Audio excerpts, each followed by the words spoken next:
મજામાં ને? હું છું તમારો સૌથી સારો મિત્ર મોબાઈલ. આજકાલના તમારા જેવા બાળકો, વડીલો, યુવાનો બધા જ મને પ્રેમ કરે છે અને મારું ખૂબ જ ધ્યાન રાખે છે. તમે બધા સવારે ઉઠીને દાંતણ નાવાનું પછી કરો છો, પહેલા મારી બેટરી ફૂલ કરી દો છો અને હું પણ તમને ક્યારેય નવરા પડવા દેતો નથી અને તમારો બધો જ સમય બગાડી નાખું છું. તેથી આજે બધો જ પરિવાર તમને મળવા આવ્યો છે. હું છું ફેસબુક. સોશિયલ મીડિયાની શરૂઆત મારાથી થાય. મારા દ્વારા તમારા હજારો મિત્રો બને.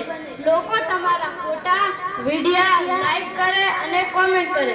બસ તમારા બધાની આંગળી મોબાઈલ પર ફેરવતા રહો અને મસ્ત રહો.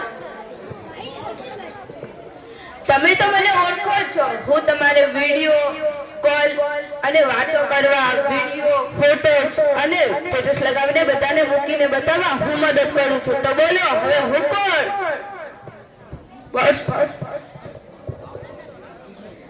ઇન્સ્ટાગ્રામ ને બધાને રામ રામ રામ રામ રામ રામ. આજના યુવાનોને ફટાફટ ફોલોવર વધારવા અને રીલ્સ બનાવવા તેમનો સમય બગાડીને મને ખૂબ મજા આવે છે.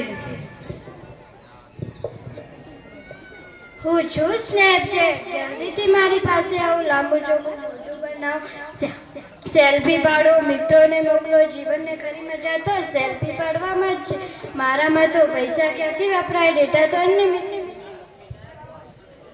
કેમ છો બધા? મને ઓળખ્યો? હું છું ગૂગલ. તમારા બધાના પ્રશ્નોનો જવાબ ભગવાન પાસે પણ નહીં હોય, એનો જવાબ મારી પાસે છે અને હું છું ફેક વર્લ્ડનો બાદશાહ. તો બોલો ગૂગલ બાબાની જય. ફરીથી બોલો ગૂગલ બાબાની જય.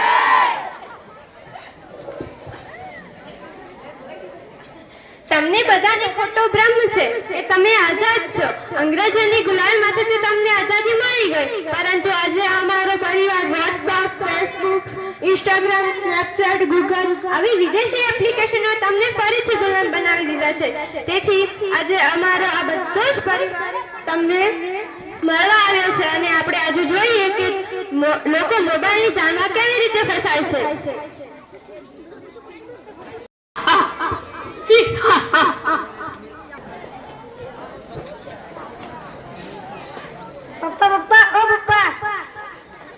શું છે?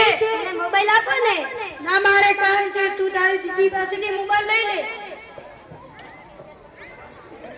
દીદી દીદી ઓ દીદી, મને મોબાઈલ આપો ને.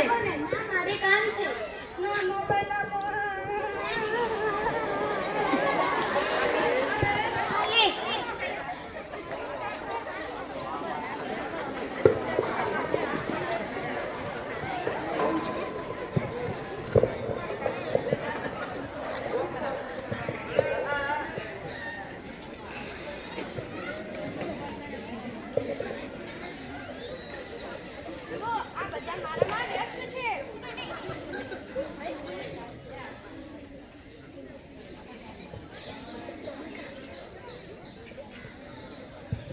પપ્પા મારે કાલે ગણિતનો ટેસ્ટ છે, મને થોડા દાખલા શીખવાડો ને. ના, મારે કામ છે. તું તારી દીદી પાસેથી શીખી લે. દીદી મારે કાલે ગણિતનો ટેસ્ટ છે, મને થોડા દાખલા શીખવાડો ને. પહેલું સમય તો મારી પાસે નથી. તને તારા શિક્ષકે નથી શીખવાડ્યું? શિક્ષકે શીખવાડ્યા પણ મને ભૂલી ગયો. ના, મોબાઈલમાંથી જોઈ લે, આવડી જશે. પેલું મોબાઈલ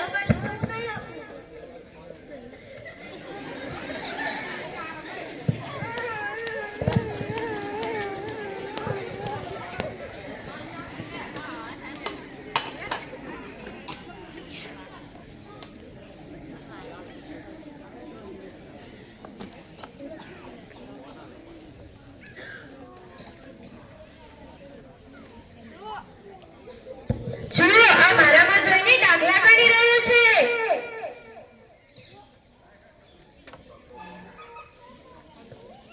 જુઓ, દાખલા કરતો કરતો ગેમ રમવા માંડ્યો.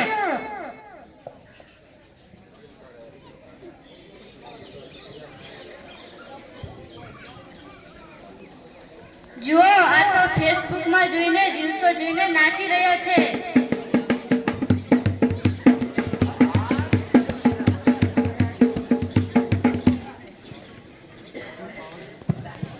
જો આ તો મોબાઈલમાં જોઈને રીલ્સો જોવા માંડ્યો.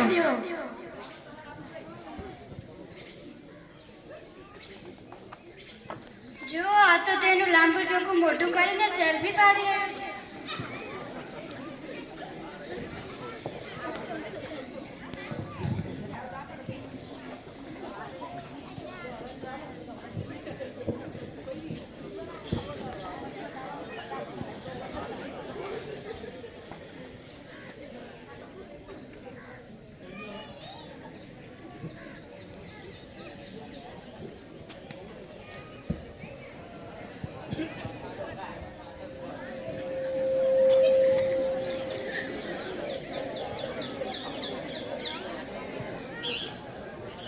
મહાભારતમાં અભિમન્યુ કૌરવો વચ્ચે ફસાઈ જાય છે, તેમાં છોકરો પણ અમારી જાળમાં ફસાઈ ગયો છે.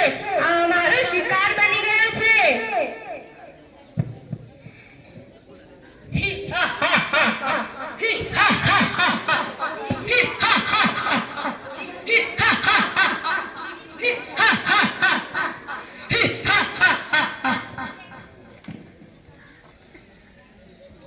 ભૈલું પપ્પા મેં ભૈલુંને ઉઠાડવાનો ઘણો પ્રયત્ન કર્યો પણ તે ઉઠતો જ નથી.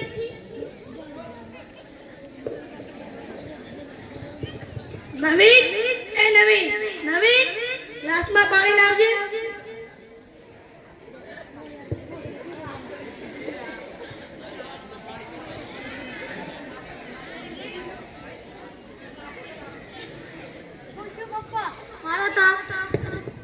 પપ્પા મારે તો આંખો અને માથું બહુ દુખે છે. પપ્પા જલ્દીથી ડોક્ટરને બોલાવી લાવો.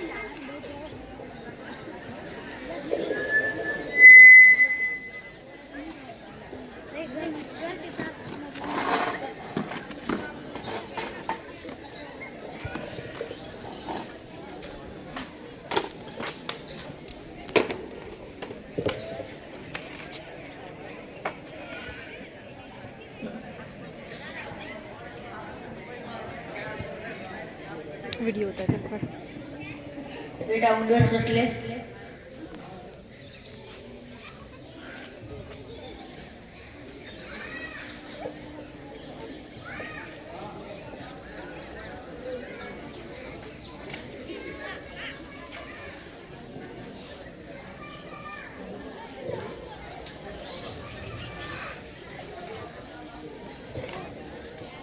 મોબાઈલ જોવે છે?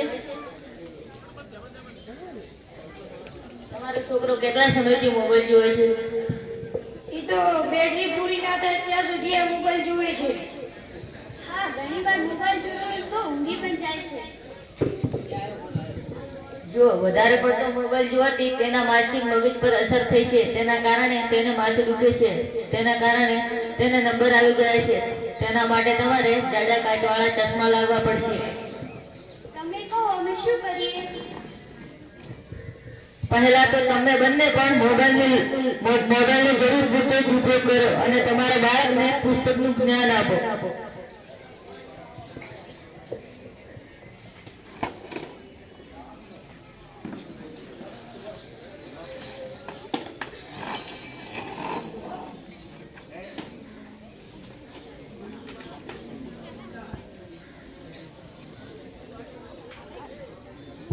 અરે જુઓ, આ છોકરાએ તો પુસ્તકોને પોતાના મિત્ર બનાવી દીધા છે.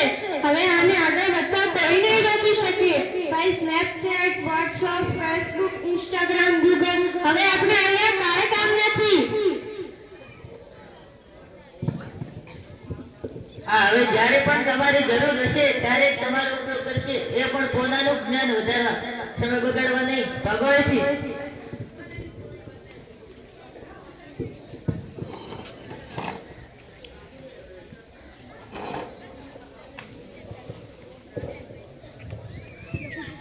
આ નાટક પરથી આપણને એ શીખવા મળે છે કે મોબાઈલનો જરૂર પૂરતો જ ઉપયોગ કરો અને માતા પિતાઓને પોતાના બાળકને મોબાઈલ ના આપવો અને પુસ્તકો આપવા, જેથી બાળકના જ્ઞાનમાં વધારો થાય અને બાળક પુસ્તકોને પોતાના મિત્ર બનાવે.